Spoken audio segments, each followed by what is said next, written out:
CAPS, on a suivi l'actualité. Mamadou Sylla, hier, qui a été convoqué à la CRIEF, finalement, nous apprenons qu'il a été inculpé et placé sous contrôle judiciaire. Oui, il faut le dire, hein, parce qu'une information judiciaire a été ouverte qui concernait une malversation dans la passation des marchés publics, corruption, enrichissement illicite, détournement des deniers publics, recel de biens et complicité.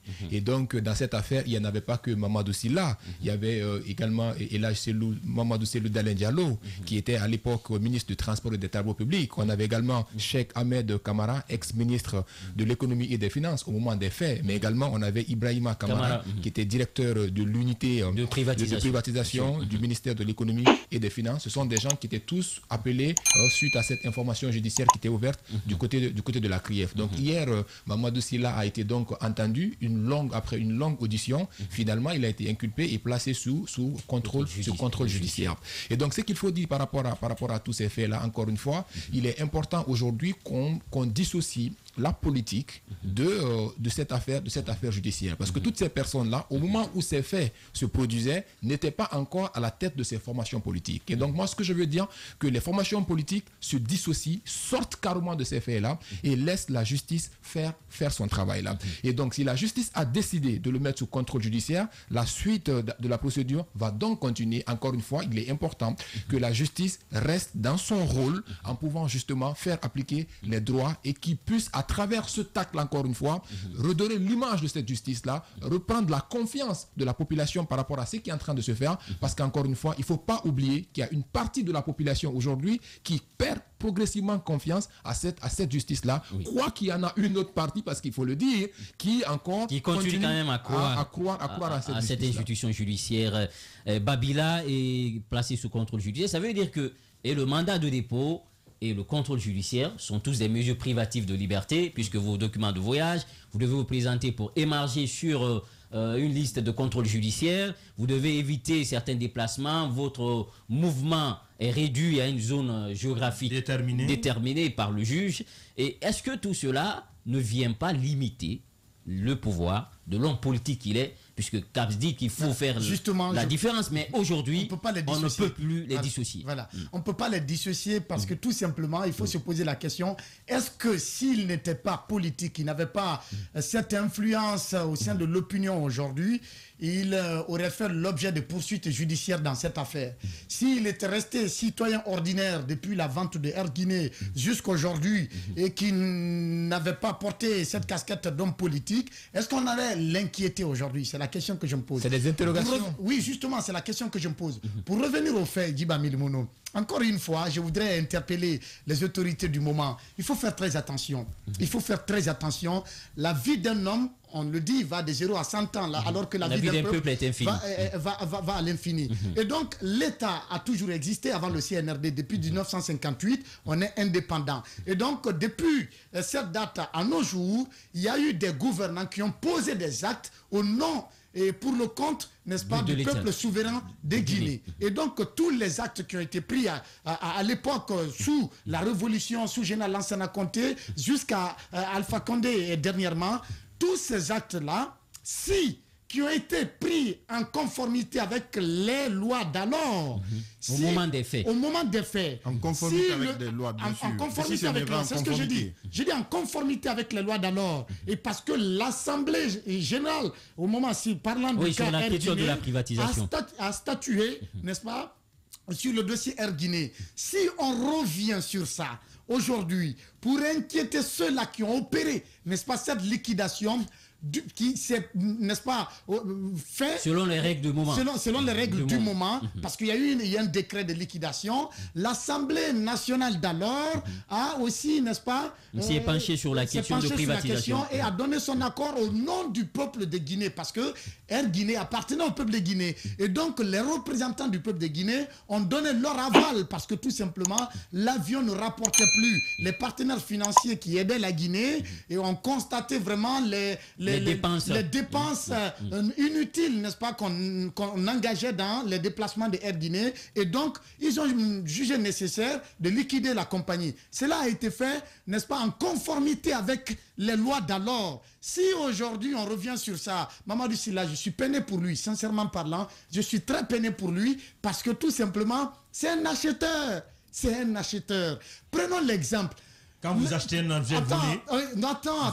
Qu'est-ce qui a été volé? Air Guinness a été volé à qui? C'est pas un avion volé. Attention. en fait, il a dit c'est un acheteur. J'ai posé la question. Oui, mais attends, je parle toujours. C'est pas un avion le volé. cas là est précis. C'est pas volé. C'est un avion de l'État que l'État a décidé de vendre.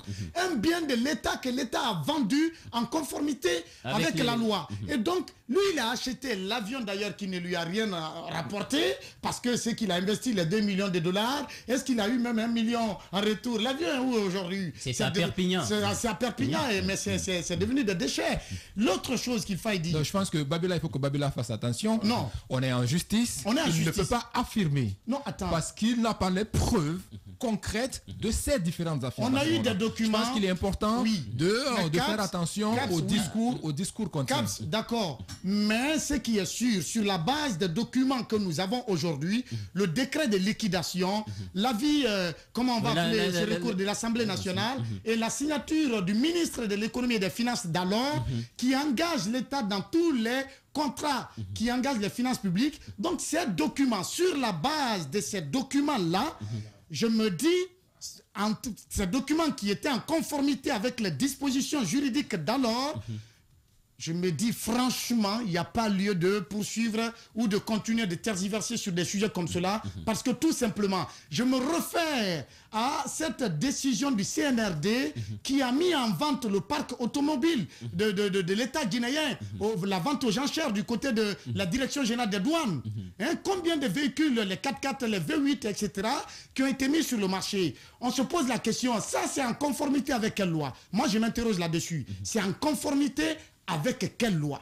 Première question. Deuxièmement, si demain ou après-demain, le président qui va être élu après le CNRD revient pour justement demander à la douane, donnez-nous les documents des acheteurs des véhicules de l'État qui avaient été vendus au moment du CNRD, et qu'ils reprennent cela, qu'on interpelle tous ces acheteurs-là, tous ceux qui sont parvenus... Ça n'a pas été vendu, hein. Attendez, tous ceux qui se sont achetés en tout cas des véhicules à ce niveau, qui sont procurés des véhicules, moyennant quelque chose, qu'on interpelle ceux-ci à se retrouver devant la justice pour dire qu'ils ont acheté les biens de l'État. L'autre chose, il avait été annoncé des mesures d'accompagnement en faveur de ceux-là qui ont fait, des cadres qui ont fait valoir récemment leur droit à la retraite, qu'il faut leur octroyer des terrains, des parcelles. C'était une fausse annonce. Attention, ils l'ont annoncé.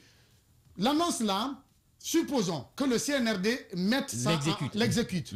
Et après que l'État, le gouvernement qui va venir, le président qui va venir après, essaye dans les livres, dans les documents du ministère de l'Habitat, retrouve, n'est-ce pas, l'identification, la notation de ces parcelles, et qui disent qu'il faut les restituer à l'État, c'est le domaine de l'État. Il y a beaucoup de choses. Donc ça veut dire il faut faire attention à certains ça veut dire que nous faisons, et après on va défaire. On va défaire. C'est clair, Djiba Milimono. La logique de Djiba et de Babila est je suis peiné, franchement. La logique de Babila est vraie. Mais aujourd'hui, cette logique-là, suivant cette logique, on ne doit pas s'inquiéter sur l'avenir judiciaire de ces personnes. Et la première chose qu'il faut noter... L'avenir judiciaire, je m'en fous. Je parle de l'État, du fonctionnement de l'État. Si on remet à l'eau ce que vos dévanciers ont fait, dis-toi que ceux qui viendront après toi vont questionner, n'est-ce pas, ta gestion. Ce que j'ai envie de dire... Il y a un fait. D'accord, oui, il va finir d'abord. Ce que j'ai envie de dire, c'est qu'au départ, il a demandé si là n'était pas homme politique, est-ce qu'il aurait eu tout? Oui, ça c'était une précision. Attention, aujourd'hui, je le réitère ici. Silla, Selou, Kassori et tout autre, homme politique ou pas, du moment où ils ont été de près ou de loin liés à une question de gestion publique, ils auraient été inquiétés. Est-ce qu'ils sont condamnés pour autant? Non. La justice permettra de situer chacun sur son sort. Peut-être tout le monde. Je voulais dire une chose. On est tous pour la moralisation. Attention. On est tous pour la moralisation, n'est-ce pas, des deniers publics, de la gestion publique de notre État. On est tous pour la moralisation de la gestion publique de notre État. On est pour. Mais quand on veut le faire, il y a des démarcations où il y a des spécifications. Non, attention, il faut faire attention à les choses. D'accord. Être impliqué dans un dossier ne signifie pas être condamné de facto. Donc aujourd'hui, mais quand même, il y a un problème monsieur là. l'a annoncé. Dis pardon, laisse-moi placer ça. Oui. Il a dit qu'il devrait partir en France pour ses soins récemment à l'antenne ici. Aujourd'hui, il est placé... La justice sous peut lui contrôle accorder judiciaire. ça. Alors, D'accord, ce qu'on va faire, la justice pourra peut-être trouver une approche par rapport à cette question. On peut l'évacuer. Peut-être ce qu'on peut dire, je le répète encore, c'est vrai, inculpé ne veut pas dire culpabilité. Et pour l'instant, il est passé sous contrôle judiciaire. Mais ça a aussi un régime, puisque c'est comme si vous êtes en détention, mais à ciel ouvert. Est-ce que ça ne veut pas dire que les activités politiques dorénavant, ils risquent de les mettre en veilleuse? Non. Quand on vous met sous contrôle judiciaire, il y a des conditions qui sont déterminées. Oui, par le code de procédure pénale. Merci. Oui. Mais est-ce qu'aujourd'hui, il lui a été notifié que ses activités politiques sont suspendues? Non. Il faut le savoir. Il n'est pas privé de ses droits civiques. Civil et politique, ça il peut le faire. Après condamnation. On peut vous priver de droits civiques Civil et et politiques. politique. Aujourd'hui, il peut partir à son siège pour ses réunions quotidiennes ou vaquer à ses autres activités. Seulement, s'il doit faire un déplacement, il faut qu'il fasse cas de ça à la cour. Et ça ne lui prive pas, par exemple, d'aller faire ses soins. La cour peut lui autoriser pour des raisons de santé. Parce que le procès n'est ouvert que pour un vivant. Le procès n'est ouvert que pour un vivant. Donc la cour mais récemment, il y en a qui en ont fait la demande selon nos informations pour être évacués.